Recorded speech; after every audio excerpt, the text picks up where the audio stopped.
नमस्कार दोस्तों, हमने हमारे लाइव स्टॉक इंस्पेक्टर भाइयों के लिए एक अलग से फ्री में कोचिंग करवाने का निर्णय लिया था, जिसमें हमने एनिमल जेनेटिक्स और ब्रीडिंग के बारे में कुछ टॉपिक्स के बारे में अपन ने पढ़ा था। एनिमल जेनेटिक्स होती क्या है एक्चुअली, और कुछ ब्रीडिंग का पोर्शन था उसमें जो पढ़ना बाकी था।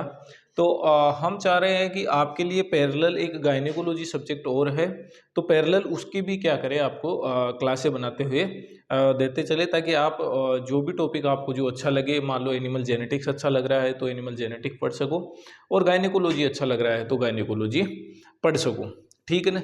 तो आज हम स्टार्ट करने जा रहे हैं गायनेकोलॉजी का एक बहुत ही इंटरेस्टिंग टॉपिक है जो आज हम स्टार्ट करने जा रहे हैं। तो सबसे पहले गायनेकोलॉजी होती क्या है।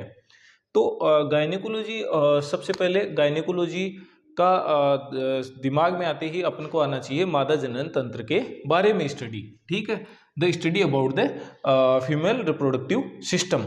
अब जो फीमेल रिप्रोडक्टिव सिस्टम है उसमें क्या आता है, फीमेल रिप्रोडक्टिव सिस्टम में ये जैसे आपके सामने क्या है, फीमेल रिप्रोडक्टिव सिस्टम है।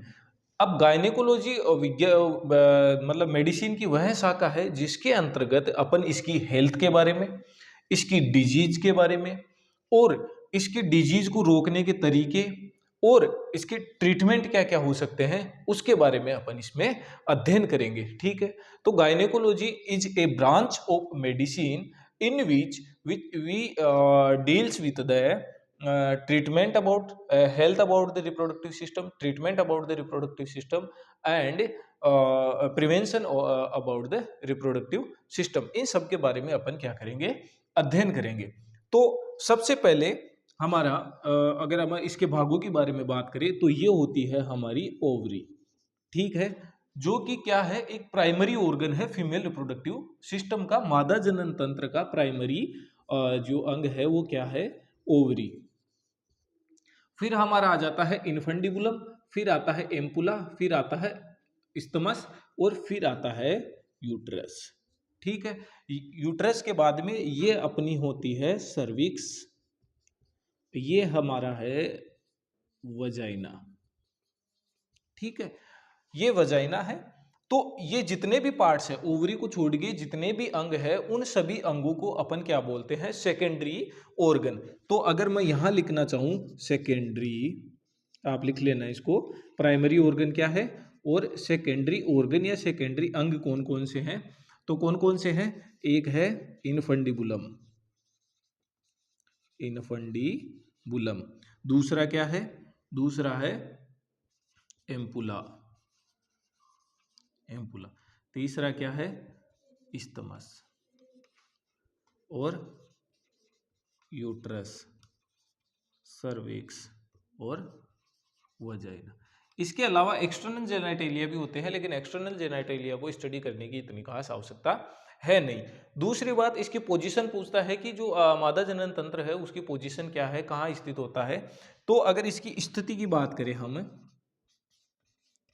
तो स्थिति कहाँ होती है, स्थिति होती है पेल्विक कैविटी में, पेल्विक गुहा में स्थिति होती है। और किसके द्वारा स्थिति होती है, ये होते हैं ब्रॉड लिगामेंट द्वारा स्थायी होते हैं। और किसके द्वारा होते हैं, ब्रॉड लिगामेंट द्वारा स्थायी होते हैं।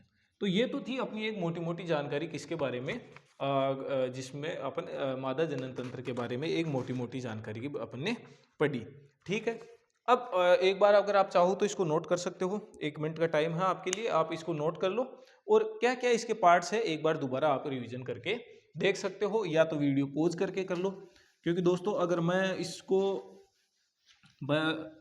ऐसे रुकने लगूंगा तो वीडियो काफ़ी लंबा हो जाएगा और आपके लिए भी थोड़ा बोरिंग सा लगेगा। ठीक है, तो ओवरी के बारे में आप सबसे पहले देखते हैं ओवरी के बारे में।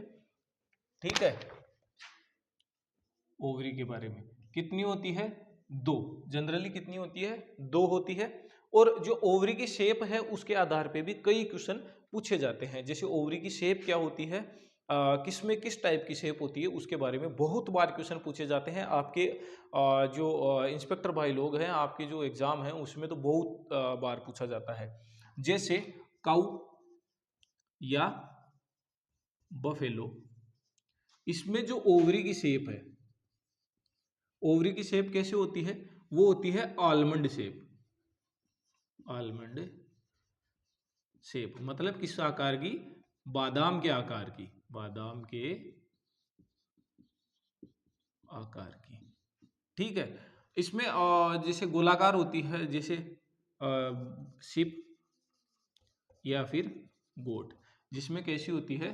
गोलाकार। फिर आता है घोड़े में, घोड़े या फिर हॉर्स में। हॉर्स में कैसी होती है? हॉर्स में होती है किडनी के समान। कैसी होती है? किडनी के समान। या फिर एक सेम का बीज आता है, सेम के बीज के आकार की होती है, या फिर होती है बीन शेप। बीन शेप, जैसे आपने देखा होगा जो राजमा का चावल आता है ना, सॉरी राजमा आता है ना, राजमा, तो उस राजमा के जो शेप होती है उसके आकार की क्या होती है? इसकी किडनी की शेप होती है। ऐसे ही किसमें? सा मतलब सुअर में, पिग में। पिग में कैसी होती है? Mulberry shape. Mulberry shape. एक तो ये क्वेश्चन बहुत बार पूछा जाता है, और एक सा वाला क्वेश्चन बहुत बार इसमें पूछा जाता है। फिर आता है पोल्ट्री में। पोल्ट्री में, पोल्ट्री में जो ओवरी होती है वो कैसे होती है? अंगूर के गुच्छे के समान। अंगूर के गुच्छे के समान।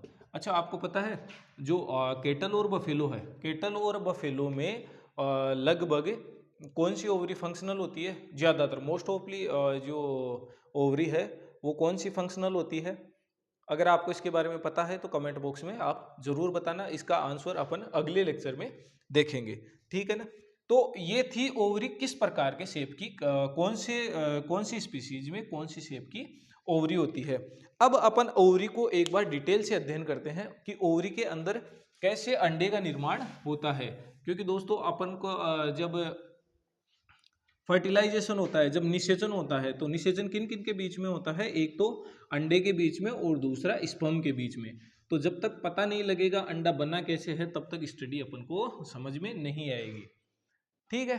तो अपन देखो, ये मान लो ये ओवरी है, इसमें एक बार जस्ट ऊपर ऊपर से आपको क्या कर देता हूं, समझा देता हूं। ये अपनी ओवरी है। अब ओवरी में होती है जर्म लेयर। क्या होती है? Germ layer.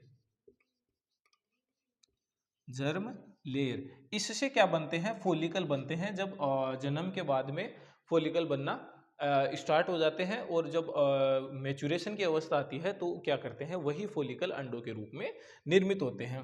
तो इसके बाद में वो जब ग्रोथ होती है तो क्या बनाते हैं? Primary follicle. प्राइमरी फॉलिकल से प्राइमरी फॉलिकल से सेकेंडरी फॉलिकल, सेकेंडरी फॉलिकल से टर्सरी फॉलिकल। और जब टर्सरी फॉलिकल आ जाता है तो टर्सरी फॉलिकल के बाद में एक ऐसा निर्माण होता है जिसमें अंडे का निर्माण होता है, और जिसमें बनते हैं अपने थीका इंटरना और थीका एक्सटर्ना। बहुत बार आपने ये नाम सुना होगा, थीका इंटरना और थीका एक्सटर्ना, ठीक है। ये जैसे ये हो जाएगा, कुछ हो जाएगा भाग थीका एक्सटर्ना, और कुछ भाग हो जाएगा थीका थीका इंटरना का। यहाँ से एक दोस्तों क्वेश्चन पूछा जाता है कि जो थीका जो एस्ट्रोजन है वो ओवरी में कहाँ से सीक्रेशन होता है? तो ओवरी में जो एस्ट्रोजन है वो किससे स्रावित होता है? एस्ट्रोजन वो स्रावित होता है अपने थीका इंटरना से। एस्ट्रोजन का सीक्रेशन होता है। जब ये फॉलिकल, इस फॉलिकल को जब ये स्ट्रक्चर निर्माण हो जाती है तो इस फॉलिकल को क्या बोलते हैं अपन? Graafian follicle. Graafian Graafian follicle इसको बोलते हैं, ठीक है।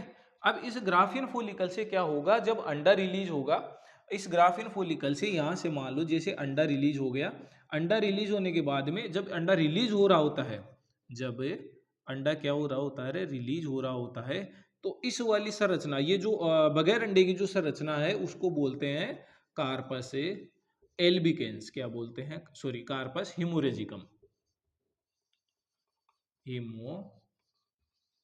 Corpus haemorrhagicum. जब ये अंडा बाहर निकल जाता है और बाहर निकलने के बाद में जो ये येलो कलर की हार्ड स्ट्रक्चर पीछे रह जाती है, और ये हार्ड स्ट्रक्चर किस पे? एक फ्लाउट के रूप में अपनी ओवरी के सरफेस पे रहती है, तो इसको बोलते हैं कार्पस ल्यूटियम। Corpus luteum. अब कार्पस ल्यूटियम के बाद में, अब देखो आपको पता है कि कार्पस ल्यूटियम से क्या सीक्रेट होता है? कार्पस ल्यूटियम से होता है प्रोजेस्टेरोन सीक्रेट होता है, प्रोजेस्टेरोन। अब ये प्रोजेस्टेरोन क्या करता है? प्रोजेस्टेरोन, अगर ये अंडा निषेचित हो जाता है मादा जनन तंत्र में, इस अंडे के निषेचन के बाद कार्पस ल्यूटियम जैसा है वैसा का बना रहता है, और क्या सीक्रेशन करता है? किसका श्रावण करता है? वो करता है प्रोजेस्टेरोन का श्रावण करता है। और प्रोजेस्टेरोन के सीक्रेशन या प्रोजेस्टेरोन के श्रावण से क्या होता है? जो गर्भावस्था है वो बनी रहती है। तो गर्भावस्था बनाए रखने के लिए कौन सा हार्मोन जिम्मेदार है? वो है प्रोजेस्टेरोन। और गर्भावस्था को टर्मिनेट करने के लिए या गर्भावस्था गर्भपात करवाने के लिए कौन सा हार्मोन जिम्मेदार होता है? ईस्ट्रोजन। ठीक है, ईस्ट्रोजन के रूप में अपन क्या ठीक है, ईस्ट्रोजन गर्भावस्था के लिए जिम्मेदार होता है और प्रोजेस्टेरोन गर्भावस्था को बनाए रखने के लिए जिम्मेदार होता है। तो आपको समझ गए, जब अंडा अगर बना रहेगा, जब अंडा का निषेचन शुक्राणु से हो जाएगा, तो उस कंडीशन में प्रोजेस्टेरोन कार्पस ल्यूटियम बना रहेगा, और कार्पस ल्यूटियम बना रहेगा तो प्रोजेस्टेरोन का सीक्रेशन होता रहेगा। अगर मान लो बाय द वे उस अंडे का निषेचन शुक्राणु के साथ नहीं हुआ, तो उसमें क्या हो जाएगा? ये कार्पस ल्यूटियम डिग्रेड हो जाएगा, और यही यहाँ पे एक आ जाएगा, व्हाइट स्पॉट बन जाएगा, व्हाइट स्पॉट, जिसको बोल देंगे अपन कार्पस एल्बिकेंस। उसको बोलेंगे कार्पस एल्बिकेंस। और जो कार्पस ल्यूटियम है वो कौन से कलर का होता है? येलो कलर का होता है, तो इसको बोलते हैं येलो स्पॉट। ठीक है ना। और ये कार्पस हिमोरेजिकम, देखो ब्लड का नाम आ रहा है, तो ब्लड के नाम के आधार पे ही ये क्या हो जाएगा? Red spot. ये अलग अलग स्पॉट होते हैं जो किसमें होते हैं? इस ओवरी के दौरान, जिस ओवरी की जो अंडे की साइकिल है उसके दौरान क्या ये स्पोर्ट्स अलग अलग डिफरेंट स्पोर्ट्स बनते हैं। कई बार क्या होता है, क्वेश्चन पूछ लिया जाता है कि येलो स्पॉट किसके बारे में है, तो येलो स्पॉट कार्पस ल्यूटियम के बारे में है, रेड स्पॉट कार्पस हिमोरेजिकम के बारे में है, और व्हाइट स्पॉट किसके बारे में है? कार्पस एल्बिकेंस के बारे में है। ठीक है। और जर्म लेयर क्या करती है? जर्म लेयर अंडे से, जर्म लेयर क्या करती है? अंडे का निर्माण करती है। तो ये था अपना किसके बारे में? जो ओवरी है, ओवरी के बारे में था। ये था अपने ओवरी की स्ट्रक्चर के बारे में। देखो, जब आप है ना इसको, जो जब भी मेरा वीडियो देखो ना, तो आराम से नोट्स लिखने की जरूरत नहीं है। नोट्स जो आपके पास ऑलरेडी पड़े होंगे, ये आपको चीजें पता होगी, लेकिन आपको खाली समझना है। अच्छा लगे तो लिख लो, कोई बात नहीं, लेकिन आपको खाली समझो, सुनो और समझो। जितना समझोगे उतना ही ज्यादा उतना ही ज्यादा आप क्वेश्चन करेक्ट कर पाओगे, क्योंकि यहाँ क्या है, चीजें आपस में को रिलेट होती है। गायनेकोलॉजी एक ऐसा सब्जेक्ट है जिसमें अगर आपको बेसिक चीजें नहीं मालूम, तो फिर आप आगे नहीं पढ़ सकते, ना आगे बढ़ सकते। ठीक है ना। तो अब देखो इसके बारे में, ओवरी का कार्य क्या क्या है, ओवरी के जो क्या क्या काम इसके हैं। तो ओवरी का काम है, एक तो जैसे अपन ने देखा एस्ट्रोजन का स्रावन देखा, और एक प्रोजेस्टेरोन किससे होता है? ओवरी से। और दूसरा जो अंडे का निर्माण हुआ वो भी किससे हुआ? ओवरी से ही हुआ ना। तो ओवरी के दो कार्य हैं, एक तो अंडे का निर्माण करना, और दूसरा एक एस्ट्रोजन और प्रोजेस्टेरोन का स्रावन करना। तो यहाँ पे आप लिखना चाहो तो लिख सकते हो, कार्य किसके कार्य है? ओवरी के। तो पहला तो क्या है? अंडे का निर्माण करना, अंडे का निर्माण। ठीक है। और दूसरा क्या काम है? दूसरा है एस्ट्रोजन, एस्ट्रोजन और प्रोजेस्टेरोन, प्रोजेस्टेरोन, प्रोजेस्टेरोन हार्मोन का श्रावण करना। ठीक है। क्या क्या रिलीज करती है ओवरी? क्या किसका श्रावण करती है? एस्ट्रोजन और प्रोजेस्टेरोन हार्मोन का। ये आपको, एस्ट्रोजन किससे स्रावित होता है? एस्ट्रोजन होता है, जैसे मैंने आपको बताया था, थीका इंटरना से। ठीक है। ये किससे स्रावित होता है? प्रोजेस्टेरोन।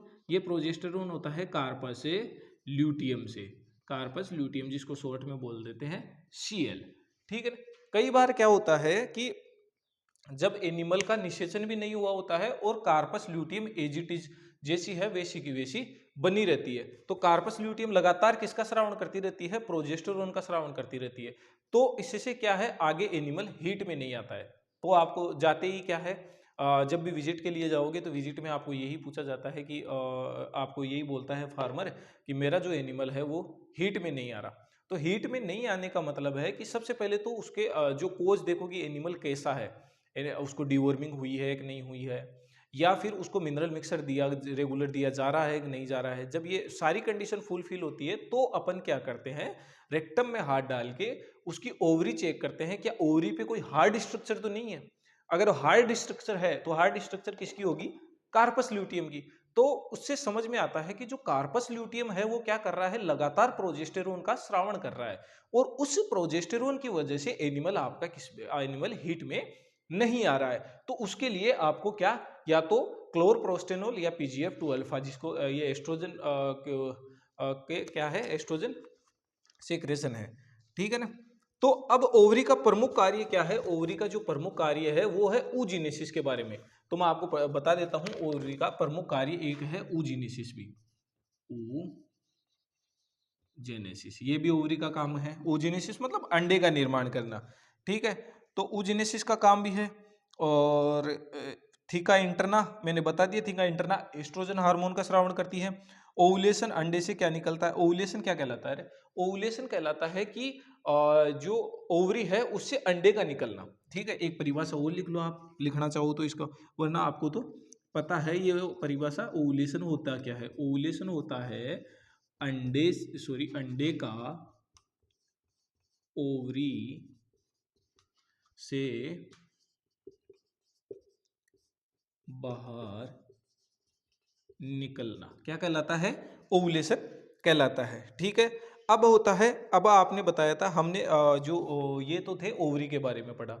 ओवरी के बारे में हमने ओवरी के बाद में जो स्ट्रक्चर थी वो क्या क्या स्ट्रक्चर थी? ओवरी के बाद में था, एक था इनफंडिबुलम, इनफंडिबुलम के बाद में था एम्पुला, एम्पुला के बाद में था स्तमस, ठीक है। अब स्तमस और इनके जो फिलोपियन ट्यूब है उसके फिलोपियन ट्यूब की वेरियस स्ट्रक्चर के बारे में अपन एक बार पढ़ लेते हैं।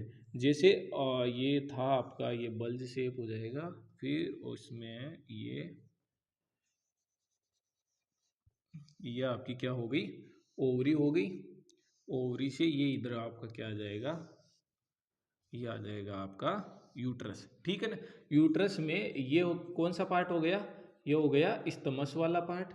ये जो फुला हुआ पार्ट होता है वो क्या होता है? एम्पुला होता है रे।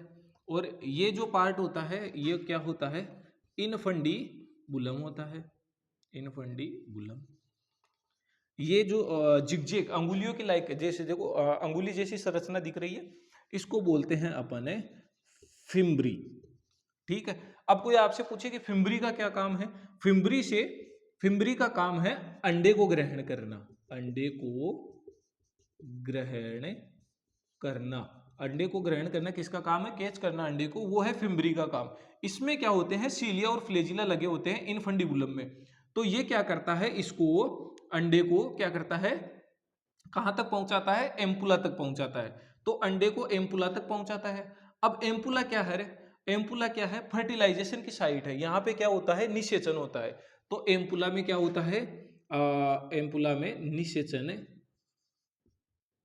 और निषेचन की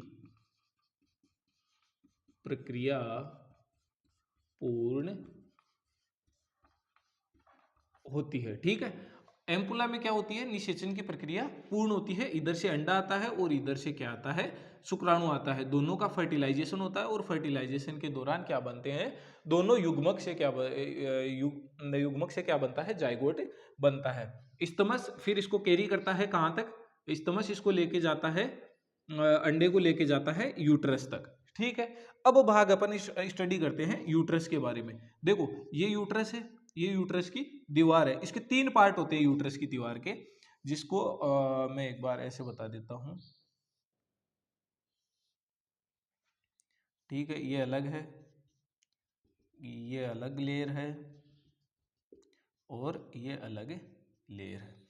अंदर सबसे अंदर कौन सी होती है? इधर यूट्रस के अंदर सबसे अंदर होती है पेरिटोनियम, सॉरी पेरीमेट्रियम, पेरीमेट्रियम सबसे अंदर, और सबसे इस साइड सबसे अंदर की तरफ एंडोमेट्रियम, ये सबसे अंदर की साइड है, ये सबसे बाहर की साइड है, और ये कौन सी हो जाएगी? एंडोमेट्रियम के बाद में फिर कौन सा होगा? मीजोमेट्रियम। ठीक है, मीजोमेट्रियम, या फिर इसको बोल देंगे मायोमेट्रियम। इसका क्या काम है? पेरीमेट्रियम का काम है कि इसको सुरक्षा प्रदान करता है, ठीक है, जो यूट्रस है उसको सुरक्षा देता है। मायोमेट्रियम का क्या काम है? मायोमेट्रियम में देखो ये सबसे चौड़ा वाला भाग है ना, ये तो इसमें मसल्स भी ज्यादा पाई जाती है, तो मसल्स ज्यादा पाई जाती है, तो इसलिए गर्भाशय के जो संकुचन का कार्य करता है वो कौन सी है? मायोमेट्रियम, जो गर्भाशय के संकुचन का काम करता है। और एंडोमेट्रियम, इसमें जो आके भ्रूण आके इम्प्लांट होता है, भ्रूण यहाँ पे क्या होता है? इम्प्लांट होता है। तो यहाँ पे लिखना चाहो तो लिख सकते हैं भ्रूण का इनप्लांटेशन, इनप्लांटेशन यहाँ होता है। और ये क्या होता है रे? गर्भाशय के संकुचन में, गर्भाशय के संकुचन में इसका योगदान है। किसका है? मायोमेट्रियम का। ये था। फिर इसके बाद में कौन सा पार्ट आता है? इसके बाद में पार्ट आता है सर्विक्स का। ठीक है, सर्विक्स के पार्ट में अपन क्या क्या देखेंगे? एक तो होता है इंटरनल ओस और एक होता है एक्सटर्नल ओस। सर्विक्स में टोटल जो मेन पार्ट अपना क्या होता है? सर्विक्स का। जब भी आप जैसे पीडी करने जाते हो, प्रेगनेंसी डायग्नोसिस करने जाते हो, तो प्रेगनेंसी डायग्नोसिस में सबसे पहले क्या करते हैं? रेक्टम में हाथ डाल के सर्विक्स को ही पकड़ा जाता है। सर्विक्स के आधार पे फिर उसको पकड़ के आगे की ओर बढ़ा जाता है कि हॉर्न फील हो रहे हैं, नहीं हो रहे हैं। अगर प्रेग्नेंट है तो हॉर्न वहाँ पे फील नहीं होंगे, थोड़े अंदर जाके फील होंगे। और अगर प्रेग्नेंट नहीं है तो आपका जो पेल्विक कैविटी है उसी में क्या है? हॉर्न फील हो जाते हैं। ठीक है, तो इसके बारे में पढ़ते हैं अपन, सर्विक्स के बारे में। तो सर्विक्स में ऐसे क्या होते हैं? जिगजैग संरचनाएं होती है। ये अपना क्या है? सर्विक्स। ये क्या है रे? सर्विक्स है। ठीक है, सर्विक्स जब आप देखो एआई कर रहे होते हो तो एआई गन क्या करनी होती है? इस सर्विक्स से पास करनी होती है, और यहाँ पे कौन सा है? यूट्रस है। तो इस यूट्रस तक अब क्या करते हैं कई इंस्पेक्टर भाई साहब? तो क्या करते हैं, जब ये नहीं पास हो रही होती है, ये जब नहीं एंटर नहीं हो रही होती है, तो क्या कर देते हैं? यहीं पे क्या होते हैं? उस सीमन वाली स्ट्रा को, सीमन को यहीं छोड़ देते हैं, तो इससे आगे नहीं जा पाएगा। जबकि प्रॉपर क्या है, आपका जो सीमन है वो कहाँ छोड़ना चाहिए? यूट्रस के अंदर छोड़ना चाहिए। तो इसमें क्या होते हैं? दो ओस होते हैं, दो मुंह होते हैं। ये तो है, एक तो होता है एक्सटर्नल ओस और एक होता है इंटरनल ओस। ये अंदर की तरफ वाला कौन सा होता है? इंटरनल ओस होता है, और ये क्या होता है? एक्सटर्नल ओस। अब ये जो सर्विक्स है, वो सर्विक्स खाली दो ही टाइम पे खुलती है, वरना सर्विक्स हमेशा बंद रहती है। तो सर्विक्स का खुलना कब कब खुलती है सर्विक्स? देखो, सर्विक्स ओपन कब होगी? सर्विक्स ओपन, सर्विक्स ओपन होती है या तो हीट के टाइम, हीट के टाइम, या फिर जब अपना बच्चा पैदा हो रहा होता है, जब बच्चा पैदा होगा तब होगा। तो किसके टाइम? पार्चुरेशन, पार्चुरेशन, प्रसव के टाइम। प्रसव के टाइम क्या होगा? जो अपनी सर्विक्स है वो खुलेगी। कितनी? दो कंडीशन में, एक तो हीट के टाइम और एक पार्चुरेशन के टाइम। इसी प्रकार देखो सबसे जो पोल्ट्री है, पोल्ट्री की ओवरी के बारे में भी अपन डिस्कस करें उससे पहले है कि वह देख लेता हूँ एक बार क्या क्या हो गया आपके। ठीक है ना, तो एक बार डिस्कस कर लेते हैं पोल्ट्री के फीमेल रिप्रोडक्टिव सिस्टम के बारे में, क्योंकि जो पक्षी है पोल्ट्री है उसका फीमेल रिप्रोडक्टिव सिस्टम थोड़ा अलग है। तो मैंने आपको बताया था कि जो ओवरी है उसका क्या है? फीमेल रिप्रोडक्टिव सिस्टम है। उस फीमेल रिप्रोडक्टिव सिस्टम में जो ओवरी है, वो ओवरी की शेप कैसी होती है रे? ओवरी की शेप होती है जस्ट लुकिंग लाइक ए, वाव नहीं, ग्रेप्स, बंच ऑफ ग्रेप्स। ठीक है, फिर यहाँ पे क्या होता है? ये क्या होता है? क्लोइका। ठीक है, देखो यहाँ पे ये जो क्लोइका एक ऐसी स्ट्रक्चर है जहाँ पे क्या होता है? तीन भाग खुलते हैं, जो पाचन तंत्र होता है, जनन तंत्र होता है, और उत्सर्जन तंत्र, तीनों भाग किसमें खुलते हैं? क्लोएका में खुलते हैं। तो यहाँ पे ये देखो ऐसे गुच्छे की तरह ओवरी होती है। तो ये तो क्या है? ओवरी। ठीक है, ये इसका क्या हो जाएगा? इनफंडीबुलम। ये होता है मैग्नम। मैग्नम के बाद छोटा सा हिस्सा किसका होता है? इस्तमस का। यहाँ पे एक छोटा सा फूला हुआ भाग होता है जिसको क्या बोलते हैं? यूटरस। ठीक है, फिर आ जाता है अपना वेजाइना, और फिर आ जाएगा अपना क्लोएका। ठीक है ना। अब क्लोएका के बारे में देखो, सबसे पहले क्लोएका के बारे में सबसे पहले अपन क्या कर लेते हैं? ओवरी के बारे में डिस्कस कर लेते हैं। सबसे एक महत्वपूर्ण ध्यान रखने वाली बात यह है कि खाली जो पोल्ट्री है, पोल्ट्री में लेफ्ट ओवरी ही काम करती है, लेफ्ट ओवरी उपस्थित। ठीक है, लेफ्ट ओवरी ही काम करती है, लेफ्ट ओवरी ही उपस्थित होती है। फिर होता है मैग्नम आता है, इनफंडिबुलम कैच कर लेता है किसको? ये जो देखो अंडा होता है, अंडे में क्या होता है? योक होता है, एल्बुमिन होती है। जैसे मान लो ये अंडा है, अंडे में जो येलो वाला पार्ट होता है, वो येलो वाला पार्ट क्या होता है? योक होता है। जो व्हाइट वाला पार्ट होता है उसको बोलते हैं एल्बुमिन बोलते हैं, और जो सेल होती है उसको अपन बोल देंगे एग सेल। ठीक है, अब ये योक होता है वो किससे सीक्रेट होता है? ओवरी से सीक्रेशन होता है। जो ओवरी से सीक्रेशन होकर किस में गिरेगा? इनफंडिबुलम में। और जो एल्बुमिन होता है उसके चारों तरफ, योक के चारों तरफ एल्बुमिन होता है, वो एल्बुमिन का निर्माण कहाँ होगा? मैग्नम में। एल्बुमिन का निर्माण होगा, एल्बुमिन का निर्माण हो गया रे अपने मैग्नम में। फिर स्तमस में किसका निर्माण होगा? एग सेल का निर्माण होगा। एग सेल का निर्माण स्तमस में हो जाएगा, फिर आके ये क्लोएका, और क्लोएका से बाहर। ठीक है ना।